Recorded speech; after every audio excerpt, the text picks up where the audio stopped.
Kia ora, everyone. Mahalo elelei. My name is Ofatau Kolo, and I'm going to do a presentation in one contemporary Maori issue in Aotearoa. Tame Iti is who I am going to present on and part of his world. But who is Tame Iti? What iwi does he belong to? Let's have a short biography of Tame Iti and his background. Tame Iti is a Tūhoe iwi who was born in 1952 and grew up in Ruatoki, in the Urewera area known as the Bay of Plenty. He grew up in a family who were not really poor, even though they didn't have heaps of money, but they had heaps of kai and heaps of space, which reminded them that Ruatoki is their universe and their world. Tame Iti is a very talented man. He's an artist, an activist, a social worker, and he is the father of 2 whānau and a grandfather as well for his grandchildren.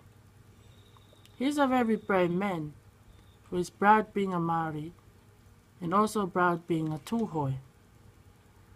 According to Tame Iti, Tūhoe means you either do it or don't do it. What role did Tame Iti play, and what causes him to act on it? What contribution did he make for his people? Tame Iti uses his talents to help his people and his community in different ways towards a better future. Some people viewed him in a negative way, thinking that he is a troublemaker. Iti was got involved with politics in the late 70s upon the confronting of racism towards the attitudes of Pākehā to young Māori men.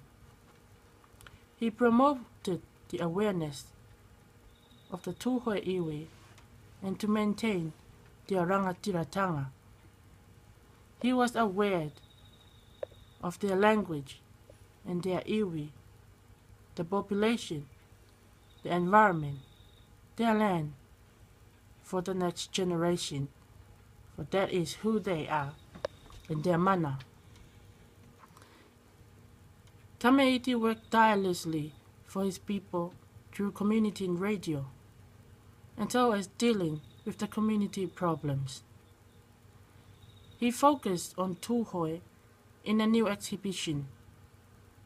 His first display, titled Blackboard, in the 1990s, heard back in the early school days, when you had to write 100 times, "I must not speak Māori," on the blackboard, or you were put out to pick up the animal shit from the school grounds.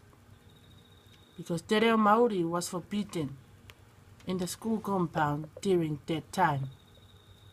But what happened right now? Te Reo Māori have been taught in most schools in New Zealand. In 1999, he threatened charges over the destruction of his artwork of 14 old car bodies put through a crusher by Whakatane District Council. Iti has created his roadshow exhibition in Ruatoki the year before, placing the works on their sites and using their roofs and bonnets as canvases for protest paintings symbolizing the invasion, confiscation of Tūhoe land. What happened to the Tūhoe people and their land? Let's take a look at some images and some pictures. This is the Tūhoe land at Urewera, which marked with the red painting.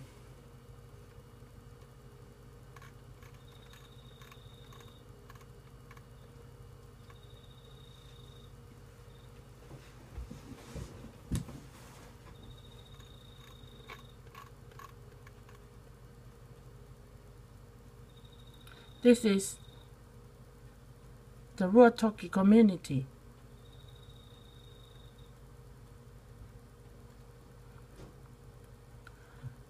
In the 1860s, the Tūhoe people from Urewera region have suffered from the ground invasion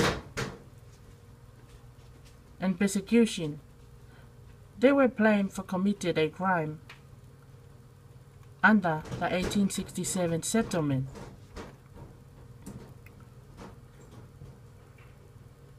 Under the 1867 Settlement Act, and they were being told to move off the land. And that's when the war began.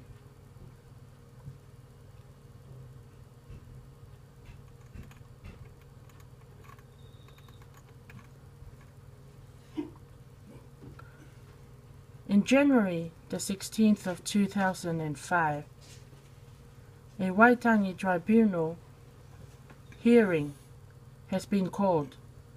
Tūhoe are waiting to meet the visitors, many are on horseback, determined to remind the ground of these many wrongdoings.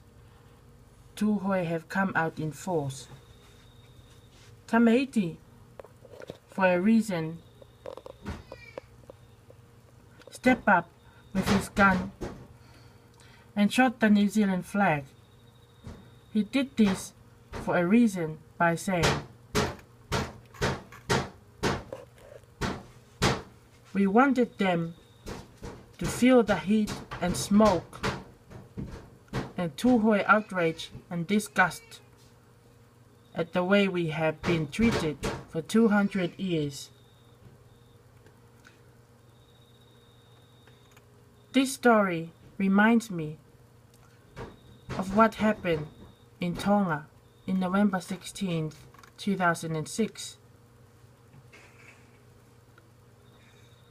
The Legislative Assembly of Tonga was due to adjourn for the year, and despite promises of action, had done little to advance democracy in the government. A mixed crowd of democracy advocates took to the streets in protest. Some people in the crowd started tipping over cars, then progressed to looting and burning buildings. These actions were done showing the unsatisfaction within the people. A Tongan man here in New Zealand named Dione burned the flag. It wasn't impoverished for Tonga, and it took long to rebuild again.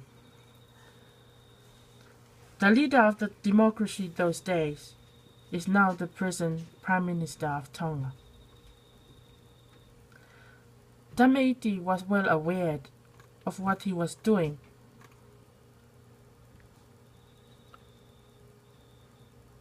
Everything he does, he has been aware of it, and heaps of people and whānau were interested on him, even though he ended up in charge with a $300 fine. Tame Iti is a man in action.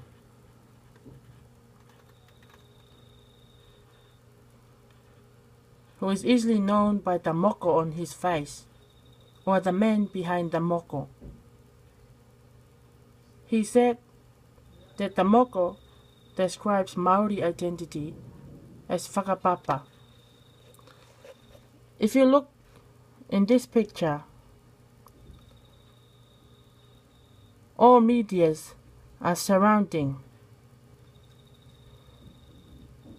and they say, "By the way, Mr. Iti, what's with the circus ringmaster look?" They expect an answer from Tame Iti. But Tame Iti stood there, being dressed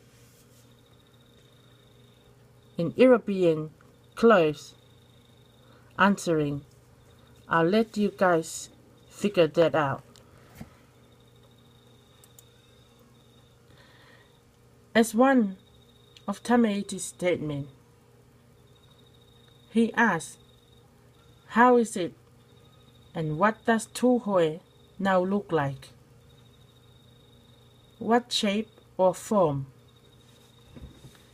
His images, he says, marks the end of an old age of Tuhoi, and again marks the beginning of a new Tuhoi.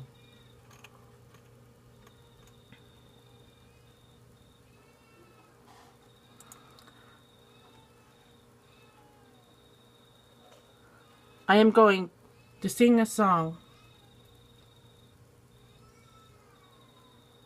We ask Lord in a prayer for a revival in the land.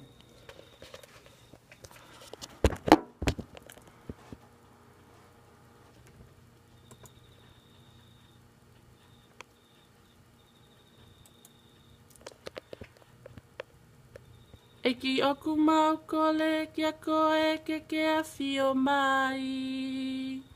Ki hoka kai ko ke ui mai mo whaka mo ui. Ia ko koe hala mo oni mo e mo ui. Te ala mai eiki a ki ho mesi. Oku mau punou o tangi atu ki ho pofonga. Ki ho nima o wha ke a umai ki he whonua.